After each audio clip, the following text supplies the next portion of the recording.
Right, hello and welcome. So today we are going over one of the most highly sought after EVOs there are, and that is the EVO 5. Yesterday we are testing out to see how good the EVO 5 is, stock, fully upgraded as well as engine swapped, and we're gonna see or answer the question of, is it actually better than the previous generations?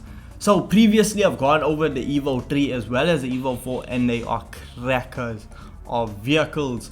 So let's hope the EVO 5 is the same. So if you want to get your hands on the Mitsubishi EVO 5, well, you're gonna have to head on over to the used car dealership and spend 69,200 credits. And for that money, well, you're gonna get a 4-wheel drive EVO that pushes out 306 brake horsepower and comes in at a weight of 1,360 kgs. Yes, somehow they managed to just squeeze a bit more power out of the iconic 4G63 turbo. So yes, now as you can see, the car that I'm currently showing you is not standard. Yes, this is my fully upgraded EVO 5, and this vehicle, with its engine being fully maxed out, max weight reduction, all of the best parts possible, this vehicle produces 530 brake horsepower and comes in at a weight of 1,060 kg. So yes, the vehicle is extremely lightweight and produces a decent amount of power, and that's why it's really good on frankly whatever surface you put it on. Because if we put it on tarmac around Kyoto Driving Park, we see that this vehicle is an absolute rocket ship. Now the only issue I have with this car is when it comes to handling, because when we actually use this vehicle, we see coming down Kyoto Driving Park straight away, we are traveling at over 260 kilometers per hour. Now the thing is, when we slam on the brakes to go into the first corner, we actually notice that the rear end will slide out, almost as if it's locking. And yes, that does. And yes, they may actually catch you off guard the first time you actually drive this vehicle fully upgraded, but the longer you drive it, just the better overall feeling and understanding for the EVO 5 you will have. And that just equates to you setting faster and faster and faster lap times, because we see around Kyoto Driving Park we are setting lap times around the 1 minute 35.5 second mark, which frankly isn't too shabby at all. Because yes, a 1 minute 35, as I always say, is a respectable time. It's decently quick and is competitive against some other new sports cars. Now what's most new sports cars can't do is be fast off-road. Because if we take the Mitsubishi EVO 5 and head on over to Sardinia Windmills, this vehicle is just quick on-road and off-road is one of the best advantages or the best perks of having an EVO 5 or just having any EVO in general. But the thing is, in its standard state right now, the EVO 3 and the EVO 4 are actually better in my opinion. I don't know what it is, but it just isn't as fast, because we see it is weighing a bit more and it also produces less power, which I found quite odd. Now the thing is, with the EVO 5, you gotta remember, this vehicle came from factory with hardened suspension to improve its track use, and also it came with wider wheel arches and just aero to make it match and be a Group A homologation spec vehicle. And that's also the reason everyone really pushes to get the EVO 5. Now what if I told you we can engine swap the EVO 5? Now if we head on over to GT Auto, well, we're gonna see that we can engine swap the engine from the Mitsubishi Lancer Evolution Final Edition Group B rally car. Yes, a fully Group B engine is going into the EVO 5, and once we swap it in after spending 325,000 credits, well, we can then head on over to a tuning shop and spend more money.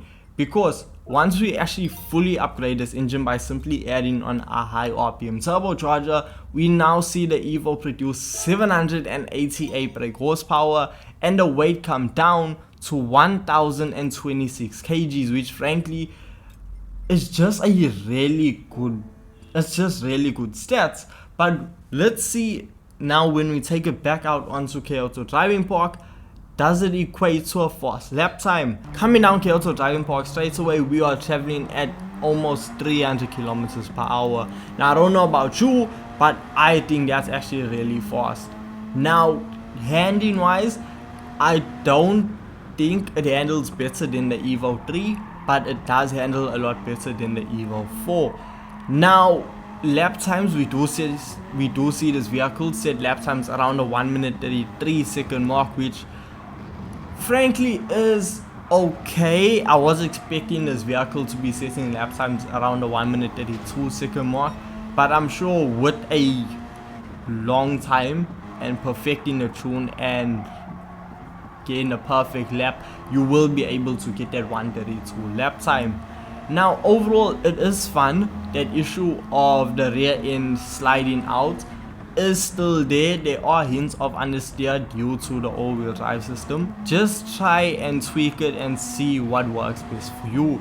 Now when we take it off-road, we actually don't see that much of a change in lap times, as the EVO 5 is now setting lap times around the 1 minute 16.8 seconds around Sardinia windmills, which is not far off its standard engine being fully upgraded, producing a lap time of 1 minute 17.1. Now yes, there is a slight improvement, however it is nothing drastic. It's nothing that's really gonna change or give that much of an edge. Frankly, I think it's just because with the EVO producing so much more power, the wheels are spinning a lot more, you aren't getting as much grip, and you spend more time spinning your wheels than actually putting the power down and setting a fast lap time.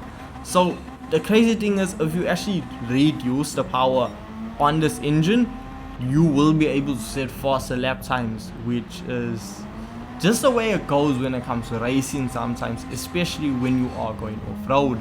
Now one thing that I really love about this engine swap, no matter the EVO, is the fact that it improves the fuel economy of the vehicle. Now with the vehicle around Le Mans, if you tune it down to 700 performance points, well, you will be able to set lap times. Well, I set an initial lap time of 3 minutes 58 seconds on my first lap out, and that is including me getting a penalty. Now the penalties at the end, as you can see, are nothing drastic. It's just 1 pixel over the line, so I got a penalty. But anyway, setting a lap time under 4 minutes on your initial lap time is it's quite good. But the thing is, with this vehicle, you are able to set 3 laps before needing to go and refuel the vehicle.